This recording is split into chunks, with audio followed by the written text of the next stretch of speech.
Et je voudrais vous raconter une petite histoire. Je pense qu'il y a de très très jolies histoires dans l'entrepreneuriat social au Maroc, et ces gens n'ont pas attendu que tout se mette en place pour travailler.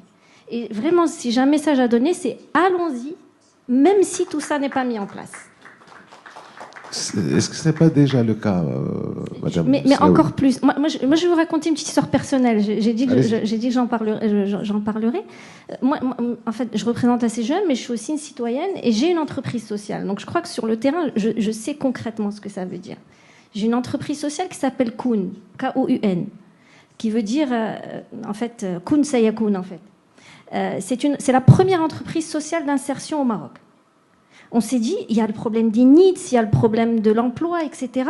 Trouvons une solution à ces jeunes. On s'est dit, on va créer une entreprise d'insertion, c'est-à-dire qu'elle va former des jeunes pour qu'ils aillent sur le marché du travail. Et on s'est dit, tiens, on va faire d'une pierre deux coups. On va le faire dans un secteur qui est vraiment problématique au Maroc, qui est celui de la gestion des déchets. Et donc, on s'est dit, on va commencer à transformer des déchets, à en faire des produits, former les gens à cette transformation des déchets, et aller les placer dans des entreprises de gestion des déchets. Bref, je vous passe les détails. Et c'est là où je voudrais montrer qu'en fait, même si le cadre n'existe pas, même si tout ça n'existe pas, on peut se débrouiller.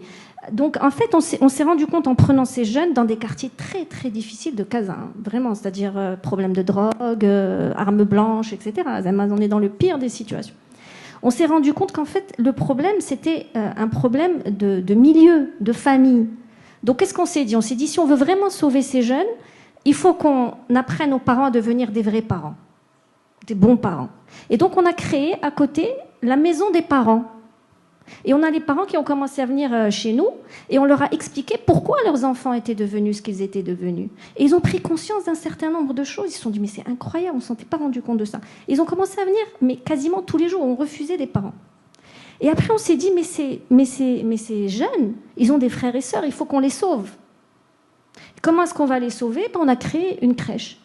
On a créé une crèche qui a permis, avec la méthode Montessori, de leur apprendre un certain nombre de choses, de ne pas se retrouver dans la situation de leurs parents.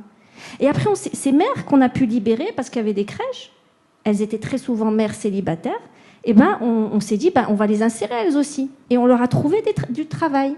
Donc voilà un enfant qui était délinquant, qui a trouvé un travail, son petit frère est à la crèche, sa mère a un travail. Vous vous rendez compte la transformation de cette personne?